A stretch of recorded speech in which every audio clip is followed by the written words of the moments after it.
What's going on, guys? It's Adventure Link here, back again today with another repair video. Before we get started, I want to give a special shout out to KY on Patreon, aka KY Lay, for being my first patron. With that being said, you may be in your house one day or someday, and one or more things can cause this little situation on screen to happen. Like you move something around and it knocks a hole, or fall over real hard up into the wall and hit the hole, make a hole.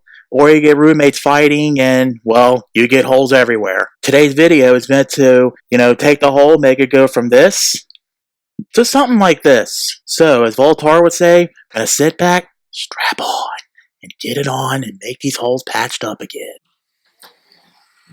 Alright, so the first thing we're going to do is take some shims and stuff it in the hole here.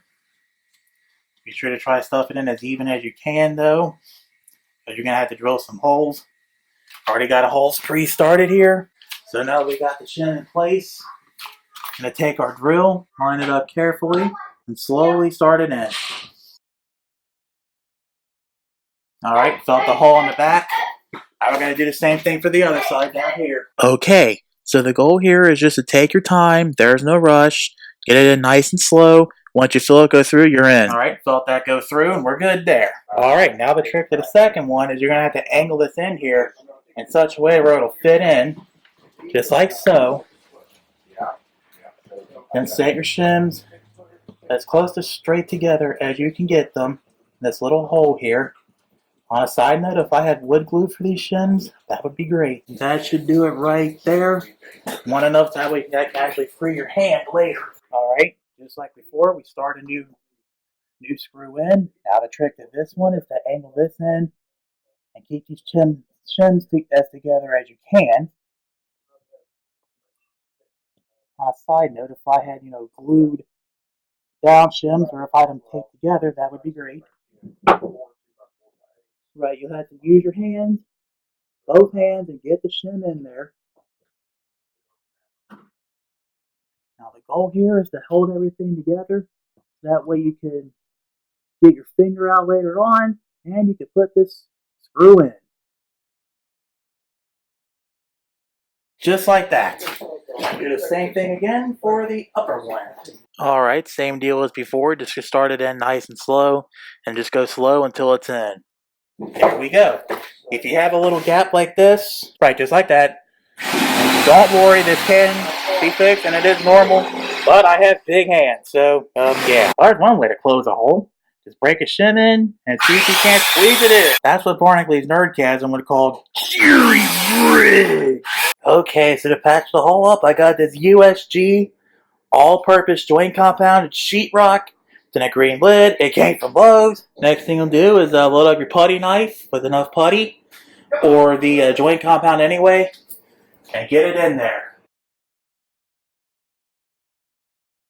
Okay, sorry about that. My phone fell out of the tripod. It's got a different mount than what I reviewed, but oh well, that new mount is on one of my other little flexi tripods. But in any case, this is what the hole looks like now after being patched. You just want to get it into the hole, scrape it, stick it into the hole as much as you can, smooth it out as much as you can, etc. You can get the screw holes too, that'd be great as well.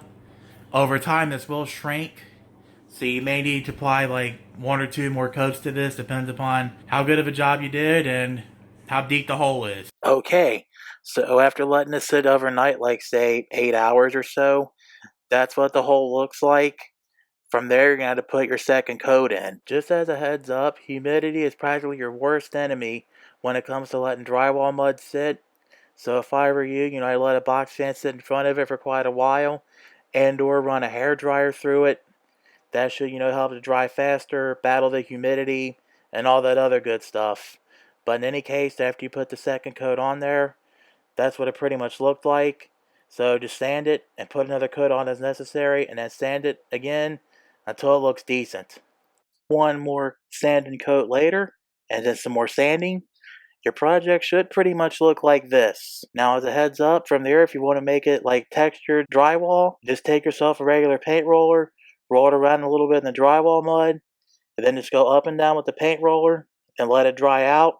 using the methods as before and use some time, and it should look pretty good from there. And then from there, you can just paint it back the way it was. That's pretty much it on fixing holes in your drywall without having to, cut big holes in it and make it more messy and complicated than what it should be. Let's go get ready to wrap this up. Okay, this was a fun little project of drywall repair. Learned a lot from it. Like, don't put like 5 coats of drywall mud whenever one dries up, or else it'll look like a big fat mess. Just so you know too, patch it up once, let it sit, dry up. The method I said before, like I said, put a fan on it and or hair dryer.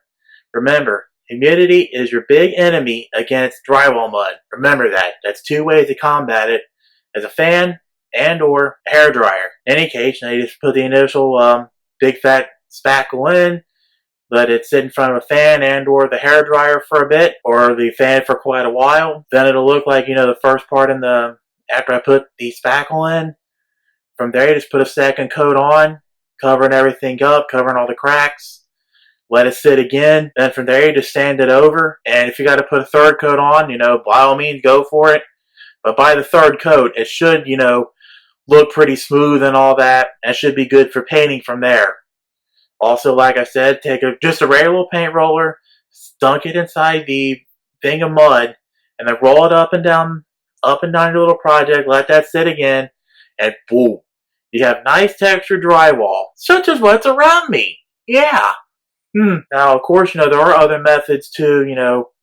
Fixing holes in drywall, like I said, cutting big fat holes in it and all that. But that takes time. Then you got to guess what drywall it is, size, and all that good stuff as well. And of course, it gets expensive. I was going to show that method, but like I said, it was pretty expensive and could get messy. I had like $100 worth of tools ready, but with drill, some drywall screws, pack of shims, some drywall mud, and a big fat, putty knife. All in all, I believe it cost me like $35-40. Again, as always, shop around. You could find some great deals because that drill that I had was actually, normally priced $40, but it was on sale at the time for $20. It was the last one, so naturally I had to go and grab it. Yeah, and like I said about the shims, if I had to do this job again, yes, make sure you take those shims like, Scotch tape or masking tape or some other kind of tape, top, middle, lower, or use wood glue, to fit them together and hold them in. Just make sure to hold them in, that way, they don't go separating alongside the wall or some other crazy nonsense like that. And when you put it in, just take your time and get it in, where it's like flush with the rest of the drywall or a little bit deep. You're good to go. So, that was my video on patching holes in drywall, a cheaper method of doing this, and for smaller holes too. I'm Eventually. Thank you for watching. Special thanks once again goes out to KY on Patreon, aka KY Lay on Facebook, for being my first patron and my only patron so far. You too can join up. Just look in the video description under medical bill donations. All the sources are there. Facebook, GoFundMe, PayPal.me, of course Patreon and Subscribestar. Please consider donating even at $1 a month.